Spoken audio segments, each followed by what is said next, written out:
now that they've gotten cancer, Yep. like, what is it that I ate that causes cancer, or what do I have to avoid? What do you tell them about their diet? Yeah, I mean, I think one of the things that I always tell my patients is, look, there's nothing that you did wrong. You know, nothing that you did in particular caused this. And I always tell them everything in moderation, right? So it's like, we kind of know what kind of diet we should be eating, right? So it's not like, oh, you can never have sugar again. You can't ever have But cake. sugar feeds cancer.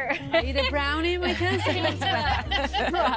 Right. You know, I'm like, don't deprive yourself of having cake on your birthday or your Or kid's other times birthday even, or yes. whatever, you know. Yeah. But should you have it every day for breakfast, lunch, and dinner? No, but we know that that's not a healthy diet, right? So I think that really the focus is not about specifically what to exclude or what to include. It's just more about that balanced, healthy diet, right? Yeah. More fruits, fresh fruits and vegetables, lean meats, but that doesn't mean you can't have a steak. Right. It's really kind of everything in moderation is really the point I drive home with my patients. 100%. I think the main thing you said, like, you didn't get this because of your diet. Right. And then I tell them, therefore, you do not need to change your diet completely because you got this. Right. You are fine, you know. So I get asked alcohol, I get asked about, like you said, sugar, coffee, chocolate, dairy, Soy. Soy is a big one. Soy is exactly. Yeah. So 100% agree, in moderation. Like everything, soy in moderation, sugar in moderation. Alcohol, maybe keep it at like less than 3 drinks a week, something like that. But you don't have to completely abstain. You didn't get this because of alcohol. Right. This is not gonna make it come back. Right. So no bad foods, right? Right. But bad quantities, Yeah.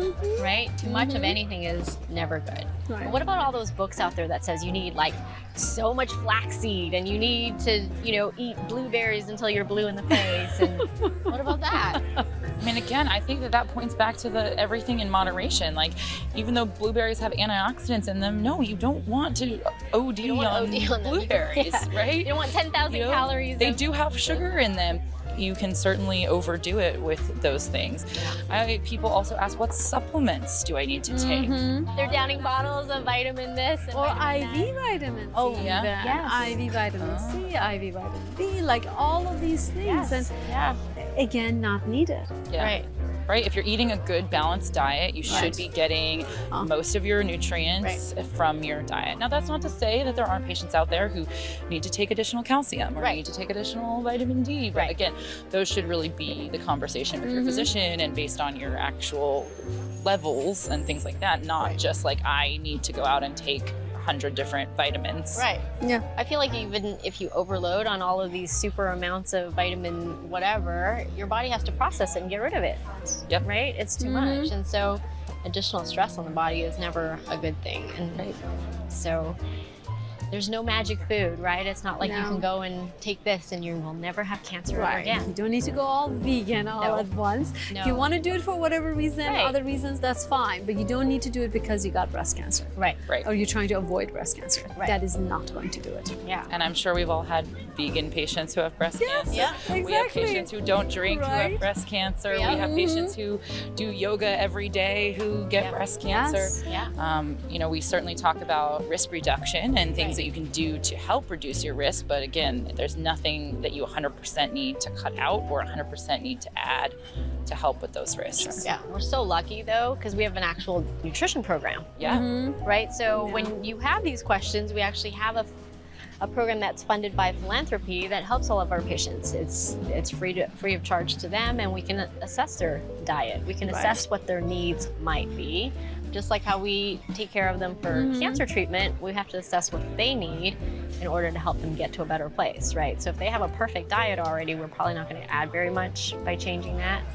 But if there are some needs in their diet, maybe that's where we can point out some of these things. We even have like grocery, sessions where we show them how to shop and we show them how to do some of these things. We're so lucky to have that program, right? I think it does ease their mind a little bit when they actually get to talk to a nutritionist. Yeah. 100%.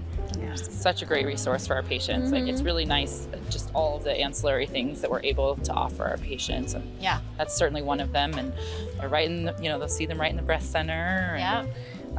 So it's really wonderful. And they, you know, I've had patients who have said, I've tried for years to lose weight and I've just struggled because they've taken every diet possible. But it's that mentality of depriving yourself of something, right? A lot of diets are to take something away. Right. But I think trying to think differently and doing lifestyle changes makes it easier to be successful when it comes to making those changes. And I think that's what our nutritionist really tries to do. Yeah, and a lot of our medications sometimes make you gain weight. Yeah. So that's again when a nutritionist comes in and they're able to help the patients navigate that, how to lose weight. And there've been so many of my patients that have been so happy that I finally got to lose weight, even though I'm on this anti-estrogen medication that is fighting that. But with the help of a nutritionist, I was able to do that. Yeah. It's like attacking it from all different angles. Right.